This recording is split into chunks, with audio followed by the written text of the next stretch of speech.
അതെ, നീ കൂടുതൽ ചിലക്കാൻ നിൽക്കണ്ട. എനിക്കറിയാം എന്താ ചെയ്യേണ്ടതെന്നുള്ളത്. എന്ത് കാര്യം ചെയ്യാൻ പോകുമ്പോഴുണ്ട് ഒരു വെറുതെ വെറുപ്പിക്കാനായിട്ട്. ഒന്ന് മിണ്ടാതിരിക്കുമെന്ന്. എന്റെ കാര്യങ്ങൾ ചെയ്യാൻ എനിക്കറിയാം, ഒന്ന് മിണ്ടാതിരിക്കും.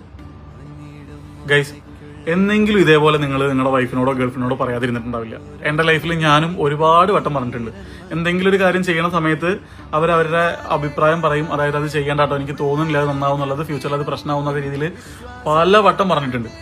ആ ടൈമിൽ നമ്മുടെ ഒരു ആവശ്യമില്ലാത്ത ഞെരുമ്പ് പൊട്ടും. നമ്മളത് അവരുടെ അടുത്ത് ഭയങ്കര മോശമായിട്ട് റെസ്പോണ്ട് ചെയ്യും. വേണ്ട, നീ അതിൽ ഇടപെടാൻ നിൽക്കണ്ട, എനിക്കറിയാതെ എങ്ങനെ ചെയ്യേണ്ടെന്നുള്ളതൊക്കെ പറഞ്ഞിട്ട് നമ്മൾ നമ്മുടെ കാര്യം പറയും. പക്ഷെ ആ പറഞ്ഞ കാര്യം എന്താണോ അവർ നമ്മൾക്ക് ഉപദേശിച്ചു തന്നത്, ആ കാര്യം നമ്മൾ എതിർത്തിട്ടുണ്ടാവും. അത് ഫ്യൂച്ചറിൽ അവർ പറഞ്ഞ അതേപോലെ നടന്നിട്ടുണ്ടാവും പല കാര്യങ്ങളിലും. ഒരുപക്ഷെ അവർ പറയണത് നമുക്ക് ഇറിറ്റേറ്റ് ആവാൻ കാരണം അവർ പറയണ രീതിയായിരിക്കാം. ഒരുപക്ഷെ നമ്മുടെ ക്ലോസ് ഫ്രണ്ട്സ് ആയിട്ടുള്ള നമ്മുടെ എന്തെങ്കിലും ബിസിനസ് പരമായിട്ടുള്ളതോ അല്ലെങ്കിൽ ഫ്രണ്ട്സായിട്ട് ചെയ്യാൻ പോണ വല്ല കാര്യങ്ങളോ അതിനെ കുറിച്ചാവും പറയുണ്ടാവുക. അവർ പക്ഷെ മുന്നേ കണ്ടിട്ടുള്ള വല്ല എക്സ്പീരിയൻസിലോ അല്ലെങ്കിൽ അവരുടെ ഇൻസ്റ്റിങ്റ്റിൽ തോന്നുന്ന കാര്യവും ഷെയർ ചെയ്യുന്നുണ്ടാവുക.